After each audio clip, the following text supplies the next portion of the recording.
Hey, what's up? It's Austin here from Make Pop Music. I had the pleasure of doing a demo project for Cubase 14, which just came out, as you know, and I want to walk you through my demo project. I want to show you some of the new features of Cubase 14 that I utilized in it. I want to show you my mindset when putting together this demo project, and I want to show you how to actually navigate it because there is a lot of stuff happening under the hood in this project that I think you can get a lot of use out of, and you can kind of learn the new tools and the new features of Cubase 14. So if you haven't upgraded, go ahead and upgrade. I think that this is by far personally my favorite Cubase upgrade that they've had in a very, very, very long time. So I'm excited to dive into my demo project for 14. Let's check it out. We'll go ahead and start with the intro. So on the intro, I'm using this bass right here, and this is just out of Halion Sonic. This is the Sync Drone Bass preset, but this utilizes one of the first new features of Cubase 14, and that is the mod function down here. So if you open up your window, you can open up your lower window, and down here, you're gonna see a few new things. You're gonna see drum machine and modulators. We're gonna talk about drum machine in just a little while, but essentially, these allow you to control different mod functions, and you can either do this with an LFO,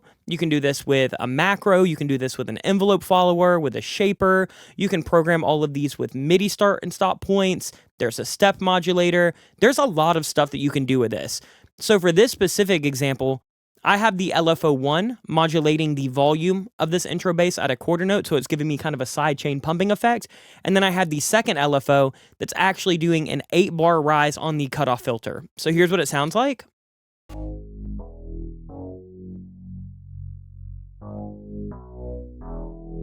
You can hear the pumping. You can see the cutoff rising.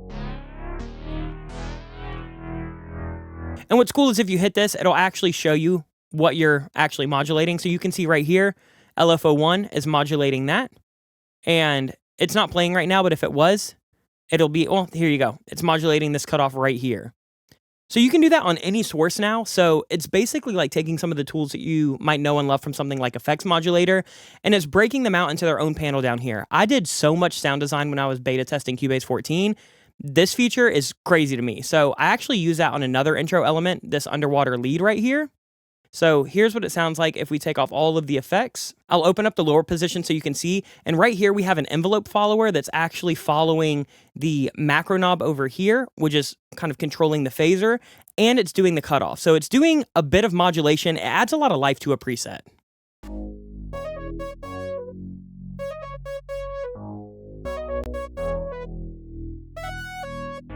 So I wanted to use these to add a little phaser, add a little bit of kind of modulation with that cutoff, basically just give it some dynamic and some life. And then we're really taking it to the next level with studio delay. This is actually a new delay that they have in Cubase 14. This has become my go-to delay since I downloaded this upgrade. This thing is crazy. You've got pitch modulation, you've got reverb, you've got distortion, you've got all of these post effects that you can use in loop or post mode. You have different patterns. This is a really, really, really crazy delay plugin. I'm using it on the synth right here.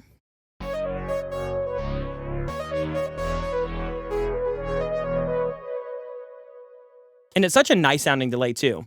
Then we're using Shimmer. This is also brand new. This is basically a reverb that's super long, can be super granular, but you have a pitch function here. So you can use it as a shimmer, or it's kind of like a distorted lower octave reverb. So right now, we actually have this reverb that's doing an octave lower. Let me show you what this sounds like.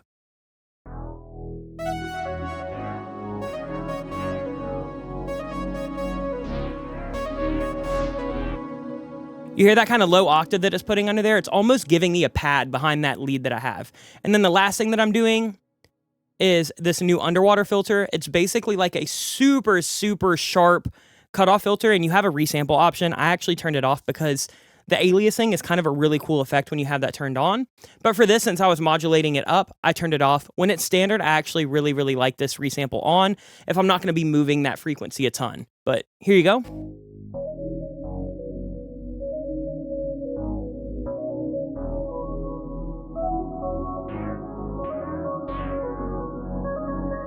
And you can hear how dynamic it is. You can hear how much we're kind of adding to it. That's just two elements happening, and there's so much texture between, you know, the LFOs and the macros that we're doing and some of those new effects. We kind of have a filtered pad right here. This is just doing our big kind of, you know, chords. And again, we're just modulating this underwater filter up.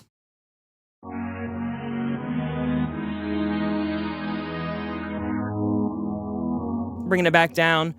For this one, we are actually back in Halion Sonic. We're using the Dreamy Spheres preset. I don't think I even really changed anything. Hellion Sonic has some crazy sounds. And that pretty much makes up most of the intro. The last thing that I want to talk about is this kind of swelling synth that we have right here. This is essentially just taking a synth preset out of Retrolog, and I am adding effects modulator to basically create a riser. Really sharp, really stabby, would work really great in like a rage beat or something like that. But for this, I wanted to EQ it a little bit. I wanted to add effects modulator. And you can see right here that what I'm doing is a quarter note rise and a 1-bar filter up. You could also do this with the LFO tool, but I knew that I wanted something kind of simple that's only going to happen once, so I just used effects modulator. And then I'm actually just playing that down with a pitch bend. It's not doing anything too wild. I'm just using that on my little pitch wheel on my MIDI controller. And before we go into the verse, there's one little counter melody that happens one time. This is just a soft little plucky melody out of Pad Shop. I find that Pad Shop has really cool plucks because it has so much kind of like granular texture. And I'm just using studio delay on this. Here it is dry. Beautiful little kind of high-pitched pluck sound. With studio delay though, it looks like we're doing kind of a filter delay, tons of reverb on it, lower mix, high spatial. This is actually doing a really simple delay, just at a half note.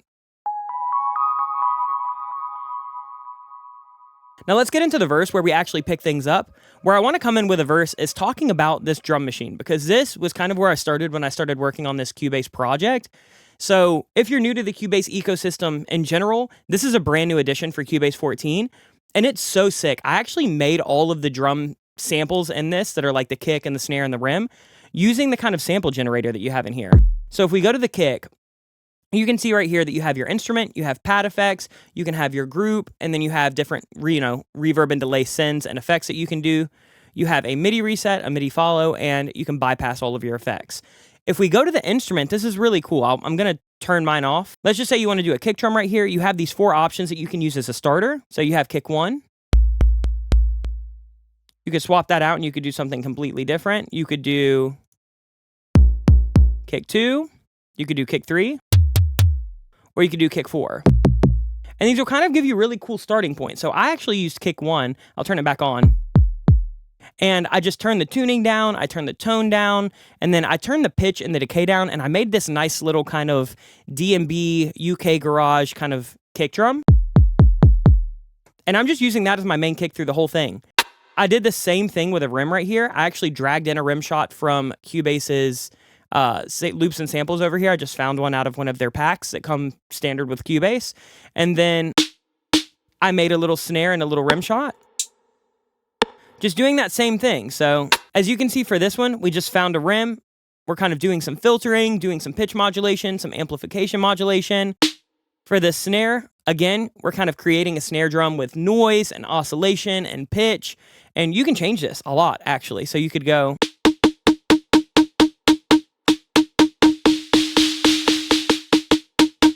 You can get really crazy with these, and you can make all of your own samples from scratch. And then here's the rim shot that I actually just dragged in from one of their packs. So I have all of those being multi-outed, so I can kind of mix them like their own thing. And then what's really cool is you can now play this like a drum sequencer. So I have kick, rim shot, closed hi-hat, open hi-hat, my kind of alternate rim shot, and then like a snare drum.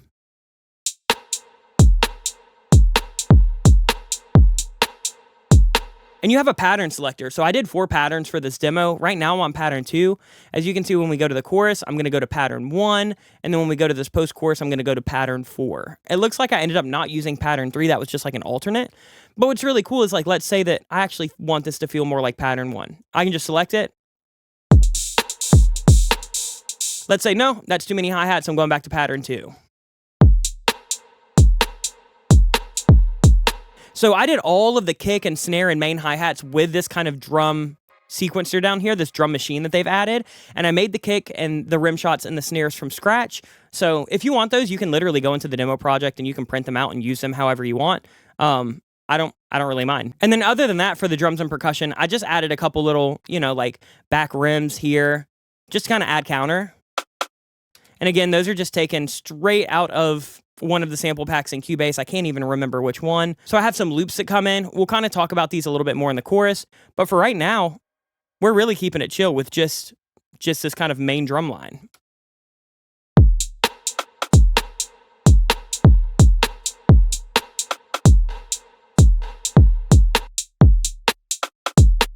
We have the reverb being routed here, so we can mix that separate if we want. I didn't do it in this. In the actual kick drum, the only thing I'm doing is adding a bit of compression with black valve. This is kind of giving me some saturation, making that kick really snap.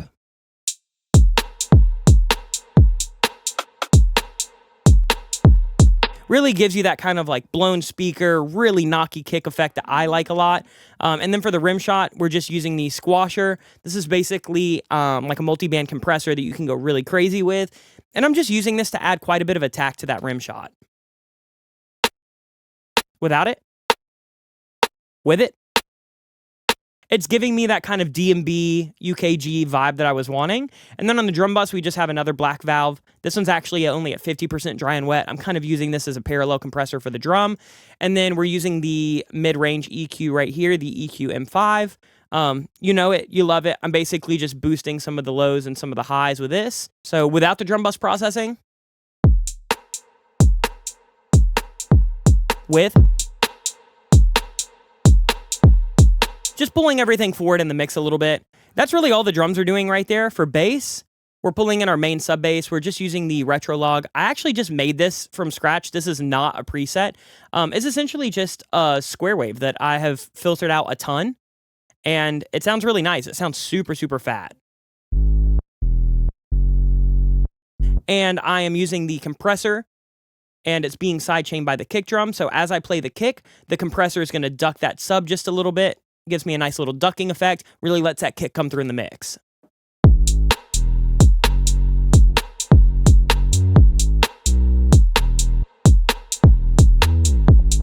I wanted to play really short notes. I did a lot of little bass slides right here with a pitch bend modulation. That's all that's happening on the bass. Let's move into the synths. We still have that filtered pad that we talked about earlier.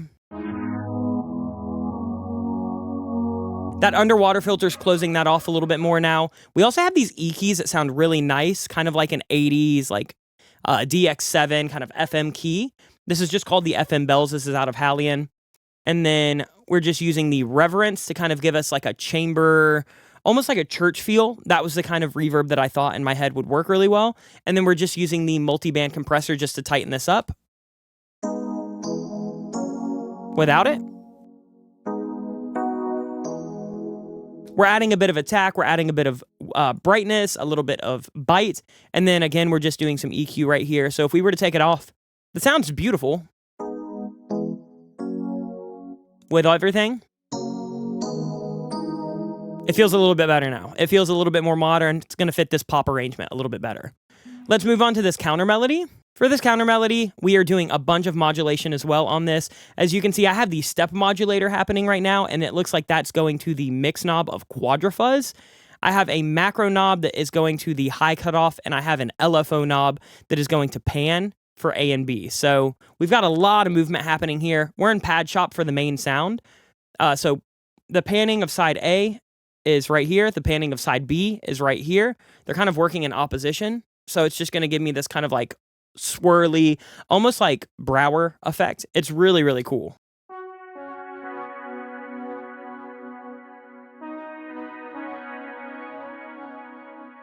And it's really subtle, but this little step modulator right here is triggering quadrafuzz, and it's triggering the mix knob. So you can kind of hear some distortion will come in.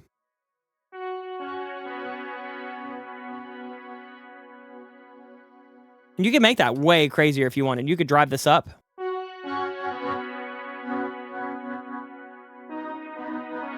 And I kind of wrote in a pattern, doing a bum, bum, bum, bum, bum, bum, bum, bum. It's really cool to add a little bit of extra movement without everything having to be percussion related. So we'll dial that back down. Here's what it sounds like in the mix.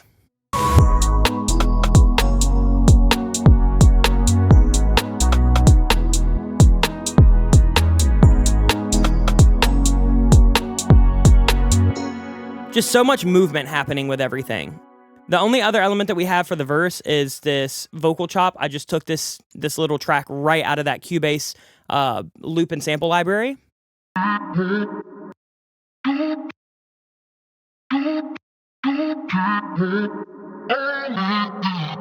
That's what it sounded like. Chopped it up a bunch, added some studio chorus. I wanted it to feel wider, have a little bit of modulation. And then I added Shimmer. I'm telling y'all, this thing is crazy. I have this one pitching it up an octave, and we have the mix at like 50%.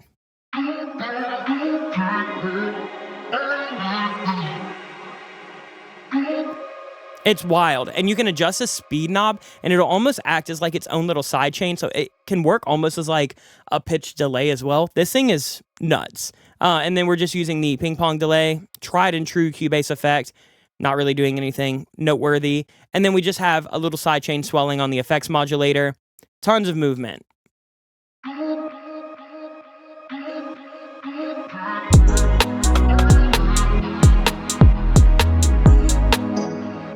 And again, with all those extra effects, we're kind of having multiple sounds happen with only one little sample. We have that other vocal that's a whole octave higher now, kind of happening on that backbeat, and it just adds a bunch of depth and movement. And then the only other thing that we have kind of going into this pre-chorus before we talk about vocals is this underwater lead right here. Here's what it sounds like. That was actually a sound that I printed out of Retrolog. I wanted to use something as audio. We've done a lot of MIDI so far in this, so I wanted to show you what it was like to kind of work with audio. So I just printed that out playing a pattern. We have quadrafuzz right here. We have the effects modulator doing, looks like a quarter note volume and a full bar filter. And we have studio delay back here. And the studio delay is on mode 2, which means it's giving me 2 separate delays, a little bit of distortion, a little bit of reverb, modulation and age, kind of giving us like a warbly tape effect. And then I can't remember if I have any modulation. No modulation on this one.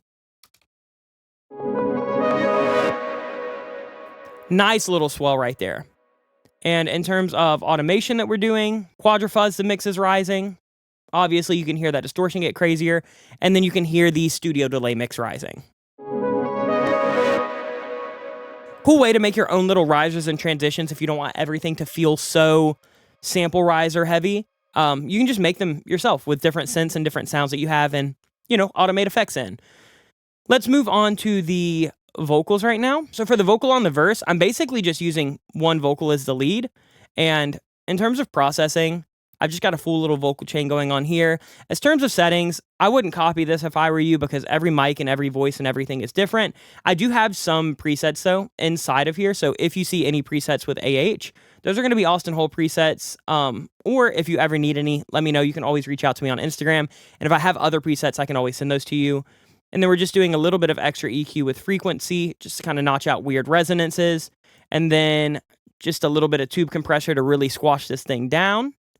A little bit of de-essing and a little bit of the EQP. I like using this to add a little bit of brightness and air. I think that it does a lot. So here's what that vocal sounds like. You always got me hanging by a thread. I never thought that you would reel me in. We're tuning it inside of the Very Audio tuning, and I have some pitch correction happening inside of vocal chain. In terms of my parallels, I have cloner on this parallel widening. This is essentially acting kind of like a doubler. And it is just really widening it out. Actually, this needs to be more like 100%. Then we just have this being de-essed. This is essentially just giving me width in my vocal. And then we have a long reverb. The long reverb is happening in reverence. And I'm just on the plate hole, dialed in some time settings that works for the specific song. And then we go on to our stereo quarter note delay. I'm using the ping pong, filtering it out just a little bit, as you do with a reverb and with a delay, using a little bit of revelation after the actual delay just to tuck it in a little bit more. I don't like my delays super, super dry. With a new studio delay plugin, you could actually do this right inside of that, but I just already had this on a template, so I just made it work. Studio delay, though, does have the reverb built in, and it's great. And then I'm just using stereo delay to give myself a little slapback effect. And I'm just kind of dialing all of these in just a little bit. I just want a lot of things that kind of do one little moment. You always got me hanging by a thread. I never thought that you would reel me in. You planted seeds so deep. And then on my vocal return, I actually have an EQ, just tightening this up a little bit. This is all of my wet effects. So my reverbs, my delays, my modulation. And then I also have a compressor. I'll just sidechain this to my lead vocals a little bit, just so it's not overly wet. I can still have that main vocal come through kind of dry. And then all of the spatial effects can kind of come in a little bit later. So we are utilizing some sidechain on that. That's really all we're doing for the vocal. It'll be the same thing in the chorus. We just layer it more. In terms of cool little effects, we have this formant shifter. It is literally just my vocal that I printed out and pitched it down an octave. You can see right here, I transposed it down a whole octave, and then I added cloner just to give me that like weird wide doubler effect. And I just have that layered under my vocal. Just kind of thickens up my voice personally. Once we move on to the delay throws, I'm using studio delay on this. This thing is sick. I actually have this doing some pitch modulation and some reverb and some distortion. Sounds kind of wild. So what's cool is in this pitch, you can do pitch, or you can do formant, or you can do formant and pitch. I wanted a formant throw. I like on my big delay throws to either formant shift it up or down, puts it in a different space than the lead vocal, puts it in a different space than the main reverbs and delays. And to me, it just feels a little bit more like ear candy. So now when you hear that in the mix, never thought that you would reel me in. You planted seeds. So just a cool little trick. Studio delay has a lot of that stuff built in. I think Steinberg and Cubase crushed it on all of the new effects that they've added. I'm literally using them on every session. That's pretty much it for the verse. Let's move on to this pre-chorus. We're dropping out most of the drums. Actually, they more so just filter. So we're using the underwater filter right here.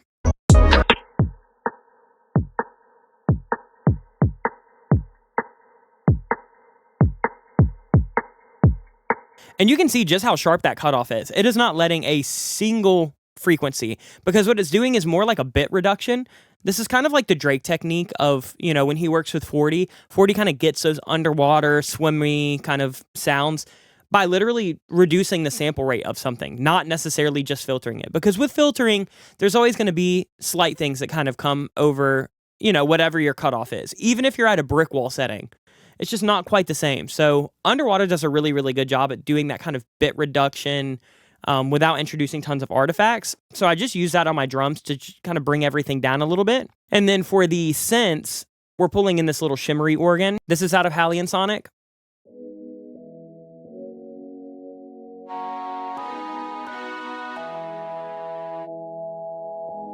And I'm actually using the imager to make this thing like stupid wide. I want this thing to be so wide because I don't need it to be mono compatible. I just want it for texture. And then I'm using frequency as my filter here. A perfect example of how, watch, this one's not nearly as sharp.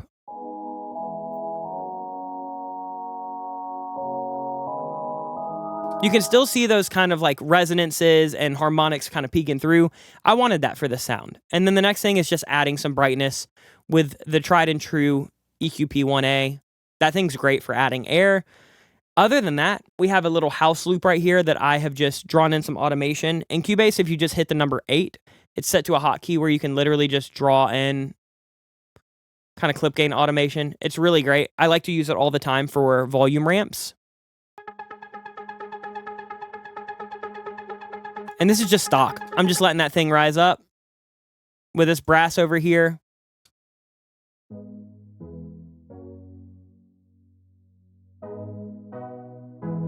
Doing a little bit of EQ to make it pop out of the mix a little bit more. I don't think we have any specific modulation on that. It's just kind of a really standard brassy pad. And then when we go into the pre-chorus, the real key is that we're doing a different vocal effect.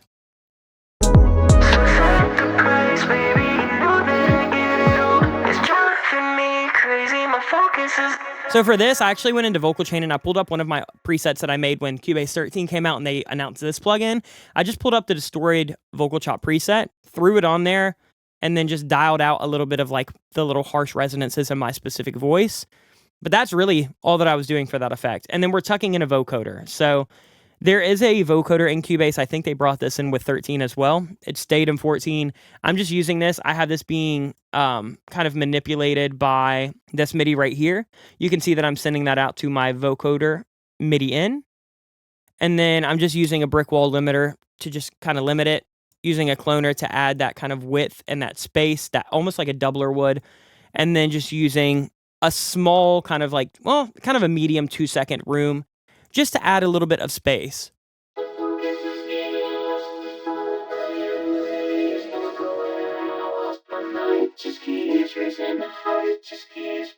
So just tightening it up. You hear how wide it gets once you add cloner? Kind of gets it out of the way of my lead vocal. Crazy, my focus is getting lost. The thought of you lately is echoing in my walls. My mind. And that's really it. There's automation all over this thing that you can really dive into. We do have some risers and hits here that I'll talk about in just a little while, but I do want to get into the chorus because there's a little bit more to talk about here. So going into the chorus, we have a new drum pattern. You see we swapped to pattern number 1, and the reason I did that is because I just wanted more hi-hats. I wanted something that felt a little bit more energetic.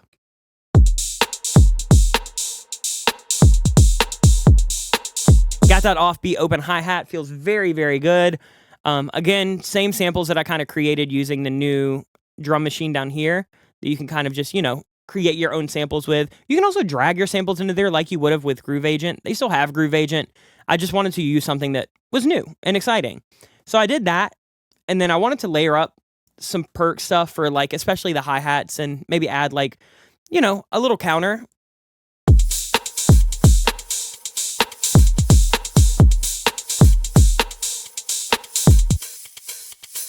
So I just found these 3 loops. Again, these are just out of the house pack in here. I believe they call it's probably the Tech House pack. It's actually from the Cinematic Electronic pack, excuse me. So again, there's a lot of stuff to search over here. They're always kind of adding new things over here as well. So if you haven't checked these out, I used Cubase for years without ever checking all of this out. There's so much cool stuff in there. So we're going to listen to that in the mix. We also have this little drum fill coming in that's really, really cool and fun. I'm just using AutoPan to kind of get that going around the ear. And then we come in with a pretty big and gnarly chorus.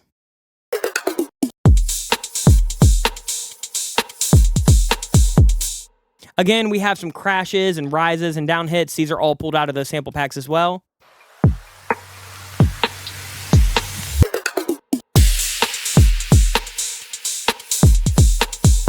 Same sub as we had earlier. It's just playing longer extended notes, not doing anything new.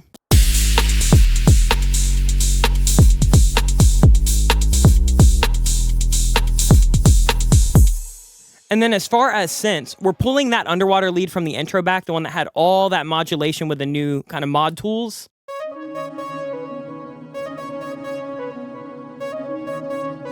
You hear how much cutoff modulation we're getting? That's all happening from these little guys down here in the modulator section. So it sounds really cool now that the frequencies kind of opened up. We also have the E keys, the Shimmer organ, and that counter melody, as well as the vocal chop.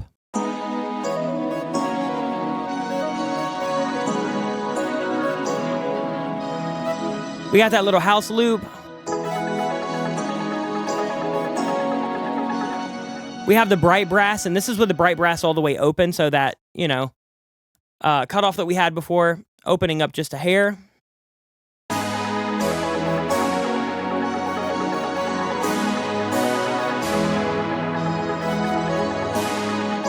And then as far as synth layers that I added just to make everything feel huge, I added this warped saws. This is just out of Pad Shop. It's just one that I made.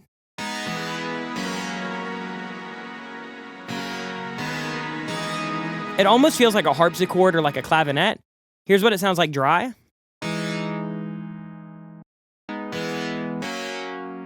Added frequency just to give us a little bit of extra shimmer. Added revelation just to give us a big washy reverb at 20% wet. And then added shimmer to really give us that sauce. Shimmer was my sauce throughout a lot of this. I think I started with a preset Pat It Like You Mean It, and then mixes at 50.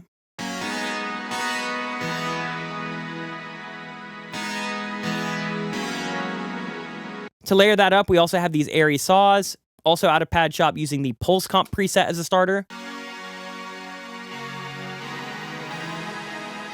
Feels very 80s. It reminds me of that song, I think it's Time After Time. But we have some frequency right here, just tucking some of those mids in, barely touching a lot of stuff. And again, shimmer on that same pad preset, just scooping out a lot of that. Without it. I just wanted to make space for other things that were already taking that up. And then the last thing, I wanted one really crazy ARP in here, so I found this Get a Club guitar.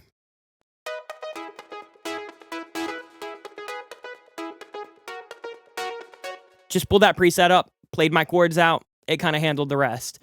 The next thing that we're doing is I have these kind of high saws. I have a left version and a right version. The left is the legendary preset out of Halley & Sonic, and the right is the synth lead out of Halley & Sonic. And there's effects modulator happening on both, just doing a quarter note ramp up.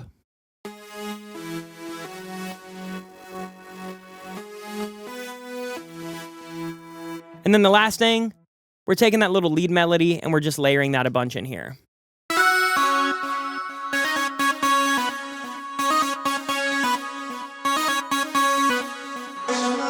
So on the right side, we have the trance lead out of Halley & Sonic.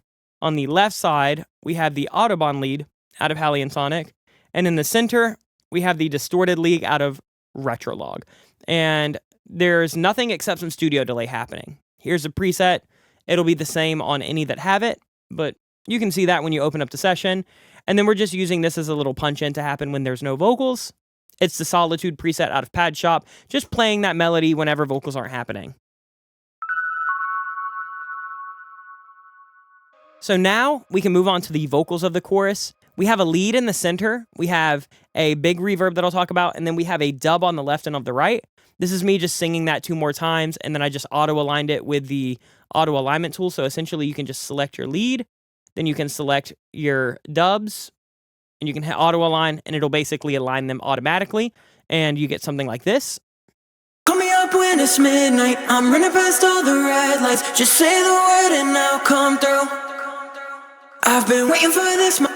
And then I have a big reverb tucked in here. I just printed out the vocal and threw on a massive, massive instance of Revelation. Call me up when it's midnight, I'm running past all the red lights. Just say the word and I'll come through. I've been waiting for. And it was sidechained to that lead vocal when I bounced it out. So you can hear it kind of tucking under when the vocal would happen, and then swelling up when there's no vocal. Say the word and I'll come through. I've been waiting for this my whole life. Holding out, you'd send me one sign. And you can just play around with that level to taste. The only other things are we have some falsetto harmonies, I think. Oh no, we actually just did formant harmonies. So this is just that vocal pitch down an octave that I showed you earlier in the session, and then I duplicated that and pitched it up an octave instead.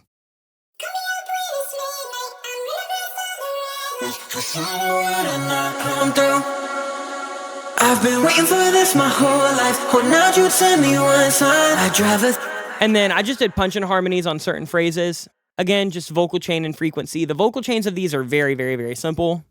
Just say the word and I'll come through.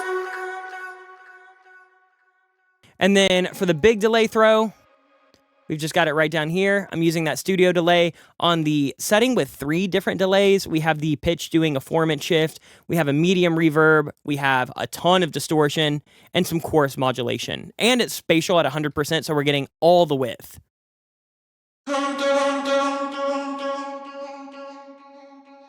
And what's cool is as it plays, that formant shifts lower and lower every time, which I really, really, really like. So that's basically all for the chorus. Call me up when it's midnight, I'm running past all the red lights. Just say the word and I'll come through. I've been waiting for this my whole. Then we move into a post-chorus. With a post-chorus, I just use some of the muting and volume functions on my buses to kind of pull everything out and just give myself a moment where I could have this little drum fill. Very Ian Kirkpatrick-y. Just a little, I think this is just out of that tech house pack that I showed you guys earlier. And then this is why I made the 4th version of this. The 4th version was literally a duplicate of version 1. So if you go into the new drum machine and drum sequencer down here, you can basically go into your patterns and you can duplicate your pattern, which is what I did. And then I essentially just took out the first downbeat. Versus this.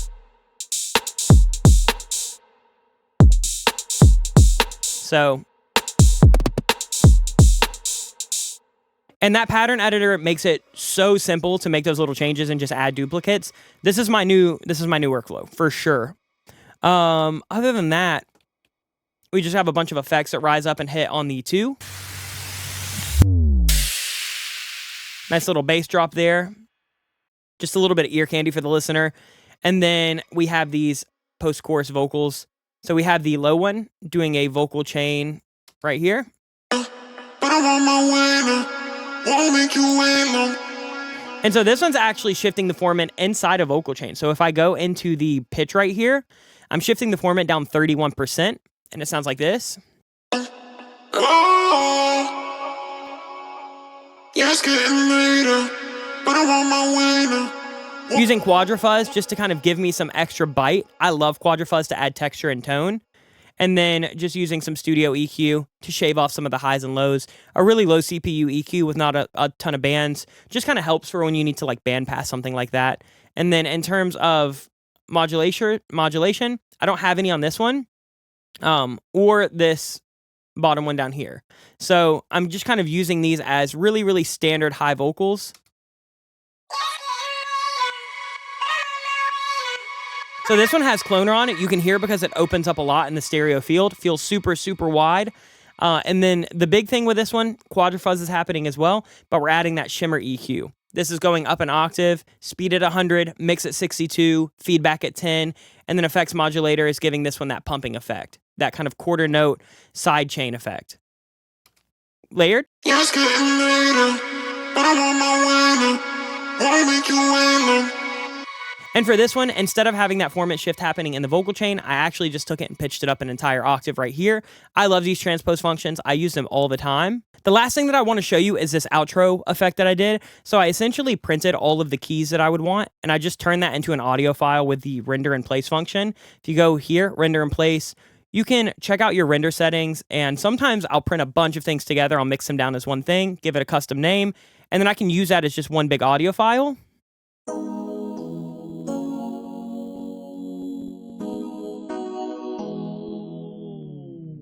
And so how I got that effect is I have this bit crusher right here that's being automated up as this plays. And I have this underwater filter right here that's being automated down. So it's getting more crushed. It's getting more kind of filtered out. You'll start to see it. And then we're getting that wind down effect. If you double click your audio, you can come down here, you can go to add process. There's time stretch, there's pitch shift. If I open this up, I'm actually going to remove this one. But you can see right here, I added a function of pitch shift, and I'm essentially just drawing in a little ramp right over here, and we're shifting it down a whole octave. We could shift it down 2 octaves if we wanted. It might even give us a more dramatic effect. So let's hear that one. And that's really it. That's all that you have to do to get that wind down effect. Again, just double click it, go to add process, hit the pitch shift, and you can do it as a ramp, and you can customize it however you want. That is pretty much every element of this demo track. Again, there's a lot of stuff happening under the hood. If we look at all the automation, if we look at all the little modulation markers on this bottom, we look at all the samples that are made in the drum machine, there's a ton of stuff. So if you have any questions, let me know in the comments down below. I'll be popping into the Cubase channel just to kind of read your comments and give you feedback from the Make Pop Music channel account. So if you have any questions, let me know. You can also reach out to any of our social media, but go check out Cubase 14. They have added so much cool stuff in this one that is really, really, really crucial to my workflow now. So I'm really excited. Amazing job to the people at Steinberg and Cubase, and thank you so much for having me to make the demo project. Again, my name's Austin from Make Pop Music. Make sure that you subscribe to this channel. I'll see you guys soon. Much love. Peace.